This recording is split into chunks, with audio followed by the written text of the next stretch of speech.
मनुष्य जैसा कर्म करता है वैसा ही फल पाता, परंतु क्या आप जानते हैं मनुष्य द्वारा कार्य ऐसे होते हैं उसका मरने के बाद भी प्रभाव नहीं छूटता है। मरने के बाद भी हमारी संस्कृति में लेकर जाते हैं कि हमारा अगला जन्म निर्धारित करता है हमारे द्वारा किए गए कर्म को। इसीलिए बड़े बुजुर्ग कहते हैं अच्छा कार्य करो, बचपन से ही कहा जाता है पर उसका कारण नहीं जान पाते हैं। ऐसा क्यों कहा जाता है? गरुड़ पुराण में इसे विस्तार से बताया गया है आपको। हम इसे अपने कर्मों के बंधनों से मनुष्य विभिन्न प्रकार की योनि प्राप्त करता। मित्रों, हमारे ग्रंथों में आत्मा को अजर अमर कहा गया है। इंसान मरने के बाद भी आत्मा जीवित रहती है। आत्मा पुराने शरीर को छोड़कर नए शरीर को धारण करती है। जिस तरह हम पुराने कपड़े छोड़कर नए कपड़े पहनते हैं, मनुष्य को 84 लाख योनि में से किसी भी योनि में जन्म लेना पड़ सकता है। हम आपको अगला जन्म बताते हैं किस कारण मनुष्य का जन्म नहीं होकर किसी और का जन्म होता है। इसका कारण क्या है? वीडियो के अंतर बने रहिए। जब एक शिशु माता के गर्भ में रहता है तो वह हर समय ईश्वर से यही प्रार्थना करता है कि मुझे इसमें से बाहर निकालोगे तो मैं आपके हमेशा नाम लूंगा जा। लेकिन अब उसका जन्म होता है तो वह सब भूल जाता है, अपने बातें करने में व्यस्त हो जाता है, संसार के इस मोह माया में ऐसा व्यस्त हो जाता है कि परमात्मा के लिए समय नहीं होता है। गरुड़ पुराण के अनुसार अपने पापों के कर्मों के अनुसार उसे अगला जन्म मिलता है। नमस्कार दोस्तों, आप देख रहे हैं सत्य की खोज। आपको वीडियो अच्छी लगे तो सब्सक्राइब कर लीजिएगा। बात प्रत्येक मित्र एक दूसरे के सच्चे होते हैं, उस वक्त आने पर साथ भी देते हैं जब क्या होता वह जब सच्चे मित्र को ही लगने। गरुड़ पुराण में ऐसे लोगों के बारे में बताया गया है कि जब कोई व्यक्ति अपने मित्र से ही छल कपट इत्यादि करता है उसको मरणोपरांत अगले जन्म में नर्क जाना ही पड़ेगा। साथ ही उसका अगला जन्म मतलब कि मरणोपरांत उनका जन्म गिद्ध के रूप में है। दूसरी बात, धर्म के अनुसार ब्राह्मण को चाहिए कि अपने द्वारा ज्ञान जो अर्जित किए हैं उन्हें दूसरों को भी बताना चाहिए, क्योंकि किसी ज्ञान को छुपाना अच्छा नहीं माना गया है। ब्राह्मण का यह भी दायित्व है कि दूसरों को अपने ज्ञान से परिपूर्ण करे, दूसरे लोगों को भी। पर यदि वह ऐसा नहीं करता तो इस जन्म में तो उसकी जीवन में परेशानी आएगी ही, पर मरणोपरांत ऐसे व्यक्ति मरणोपरांत बाद अगले जन्म में उसे गाय बैल बनकर इस धरती पर आते हैं। तीसरी बात, इस संसार में ऐसे कई लोग हैं जो अपने कार्यों से सभी का हृदय जीत लेते हैं। दूसरों की सेवा करना, उनकी सहायता करना परम धर्म है। ऐसे भी लोग हैं जो अपने चालाकी से सीधे साधे से इंसानों से मूर्ख बनाते हैं। आजीवन बिना मेहनत के ही दूसरों को ठगने वाले लोग अपने अगले जन्म में मरणोपरांत बाद उल्लू बनते हैं और अपने चालाकी का पश्चाताप ही करते हैं ऐसे लोग। चौथी बात, जो लोग दूसरों का अपमान करते हैं और जो माँ पिता के पुत्र होते हैं उनकी पत्नियां जो होती है उन दोनों को ही सेवा करनी चाहिए, अपने सास ससुर के। पर कुछ लोग ऐसे होते हैं जो सेवा नहीं करते, ऐसे लोगों को तो अपने कर्म काबू करना ही पड़ता है। स्त्री अपने सास ससुर की सेवा नहीं करती है और उन्हें अपशब्द कहती है, खरी खोटी सुनाती है, अगले जन्म में मरने के बाद जुआ बनना पड़ता है। पांचवी बात, जो व्यक्ति अली का दान करते हैं उन्हें स्वर्ग लोक की भी प्राप्ति होती है, इसीलिए लोग भंडारे का भी आयोजन कराते हैं। कुछ लोग ऐसे भी हैं जो अनाजों की चोरी करते, इनका अगला जन्म मरणोपरांत के बाद चूहों के रूप में होता है। बात, जो लोग गाली देते या फिर दूसरों को अपशब्द बोलते हैं, छोटी छोटी बातों से गाली देते हैं, कभी कभी तो इनको तुरंत ही इनका कर्म का फल मिल जाता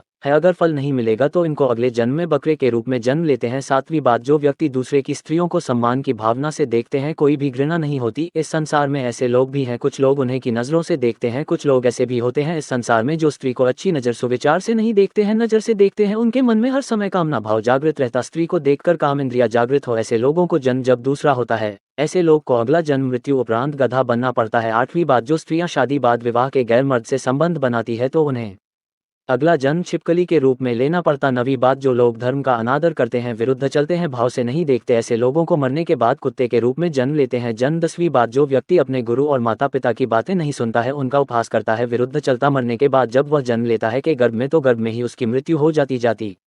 गरुड़ पुराण के अनुसार जो अपने व्यक्ति अपने बड़े भाई का मन करता है, समाज के सामने उसे नीचा दिखाता है, तो उसे मृत्यु के बाद कोष नामक पक्षी के रूप में जन्म लेता है। जब तक कि उसे अपना एहसास नहीं हो जाता कि मैंने इसे गलती की है, तब उसका जन्म मनुष्य के रूप में हो पाता है। जो व्यक्ति सोना चांदी का चोरी करता है उसे अगले जन्म में मरणोपरांत कबूतर की योनि मिलती है। जब तक कि उसे एहसास नहीं होता तब तक वह ऐसा ही घूमता रहता है, फिर उसके बाद मनुष्य योनि उसको मिलती है। सुगंधित पदार्थों की चोरी करने वाला अगले जन्म में छछूंदर के रूप में जन्म लेता है। जब तक उसे एहसास नहीं होता अपनी गलतियों का तब तक वह उन्हीं में रहता है। फिर मनुष्य का जन्म होता है उसका भी। जो व्यक्ति किसी के हथियार से किसी को मार देता है तो उसे गधा का जन्म अगले जन्म में लेना पड़ता है। इसके बाद उसे और भी कुत्ता बिल्ली बनकर मनुष्य योनि प्राप्त करता है। जो व्यक्ति पराई स्त्रियों से संबंध बनाता है उसे नर्क की कई यात्राएं मिलती है और सारे दंड भोगने के बाद उसे मनुष्य योनि में जन्म मिलते हैं। जो व्यक्ति किसी स्त्री के साथ जबरदस्ती संबंध बनाता है या फिर बलात्कार करता है तो ऐसे व्यक्ति को कई जन्मों तक अलग अलग कुत्ता गिद्ध सियार बनने के बाद अगला जन्म किन्न की योनि में होता है। गरुड़ पुराण में यह भी कहा गया है कि इंसान की चाहत और उसकी प्रवृत्ति के अनुसार भी उसका अगला जन्म होता है और जो इंसान जो सोचते हुए प्राण से आता है उसका अगला जन्म उसी के रूप में होता है। यदि कोई इंसान महिला के बारे में हमेशा सोचता रहता है तो उसका अगला जन्म बालिका के रूप में होता है। मनुष्य यदि हर समय खाते हुए सोचता है अपने आप को तो ऐसे लोगों का जन्म सुअर के रूप में होता है। जो इच्छा करता है वह मरते जन्म वही वह पहुंच जाता है और उसका जन्म वही होता। यदि वह भगवान की भक्ति भावना करता है तो वह ईश्वर में भी लीन हो जाता है। वह उसके ऊपर निर्भर करता है कि वह मरते वक्त किसको याद कर रहा है और कहाँ जाना चाहता है और कहाँ उसकी प्रबल इच्छा है। हमारे दी गई जानकारी आपको कैसी लगी आप कमेंट में बताएं और दोस्तों को भी शेयर करें।